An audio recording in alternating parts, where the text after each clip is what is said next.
Bienvenue en ce 33e dimanche du temps ordinaire, année liturgique C. La fin des temps.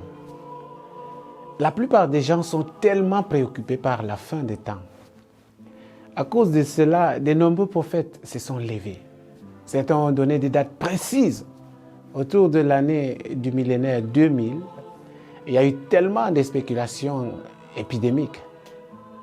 Plus un faux messie est autoritaire et exigeant, plus il satisfait les gens.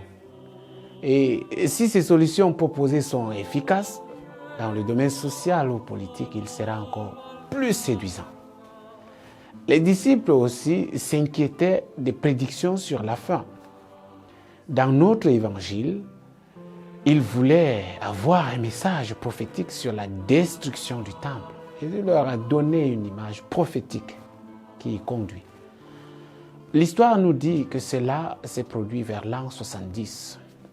Cet événement a sûrement assuré aux gens que tout ce que Jésus avait prédit se produirait également. Et il y a eu des gens dans chaque génération, depuis la résurrection du Christ, qui prétendaient que Christ reviendra. Personne n'a encore eu raison. Cependant, parce que Christ reviendra selon le calendrier de Dieu, pas le nôtre, Jésus a prédit qu'avant son retour, les hommes croyants seraient induits en erreur par des faux enseignants prétendant avoir des révélations de Dieu. Jésus avertit ses auditeurs des dangers des faux messies. En période de détresse, les gens sont tellement bouleversés qu'ils sont facilement tentés de chercher autour d'eux la voix rassurante d'un guide faisant autorité. Jésus avertit son peuple de se méfier de ceux qui fabriquent des solutions miraculeuses et ensorcellent des âmes en détresse, contre ceux qui rendent les choses trop faciles en assimilant la foi à leur propre système économique et politique. Les fausses alertes sont toujours très alléchantes. Méfiez-vous des groupes qui revendiquent une connaissance particulière des derniers jours, car personne ne sait quand ce temps arrivera. Soyez prudents, mes frères, lorsque vous dites c'est ça. Mais soyez audacieux dans votre engagement total à voir votre cœur et votre vie prêts pour le retour du Christ. Au lieu de cela, nous devrions être préoccupés par la question, suis-je prêt? Est-ce que je suis prêt vraiment si le Christ arrivait aujourd'hui? Comment pouvons-nous être donc préparés? Nous devons essayer chaque jour, mes chers frères et sœurs, de vivre pleinement notre vie chrétienne si nous faisons de notre mieux pour construire cette partie du royaume que Dieu attend de nous ici et maintenant. Nous devons suivre les valeurs évangéliques. Si nous sommes sel pour la terre et lumière pour le monde, préservant le monde de toute corruption, alors nous allons être prêts.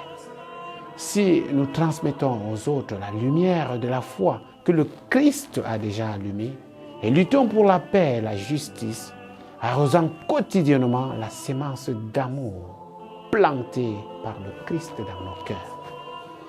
La seconde lecture donc nous met en garde contre ceux qui restent assis à ne rien faire, attendant juste la fin des temps.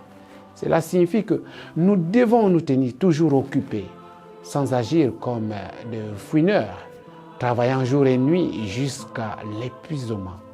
C'est ce que nous lisons dans la deuxième lettre à Timothée, chapitre 3, le verset 8.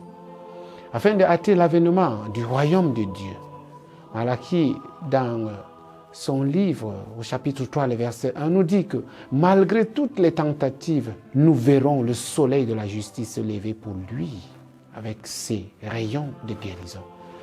Même si le mal semble prospérer, nous en triompherons pour nous élever avec le Christ en nous tenant à l'amour, à la paix et à la justice, mes chers frères et sœurs. En tant que chrétiens, nous devons prendre à cœur le message consolant du Christ. Nous devons être actifs dans l'attente. Il nous a donné beaucoup d'espoir. Au lieu de vivre dans la peur, nous devons nous rappeler que Jésus promet qu'aucun cheveu de notre tête ne sera blessé. Que Dieu Tout-Puissant vous bénisse, le Père, le Fils et le Saint-Esprit. Amen.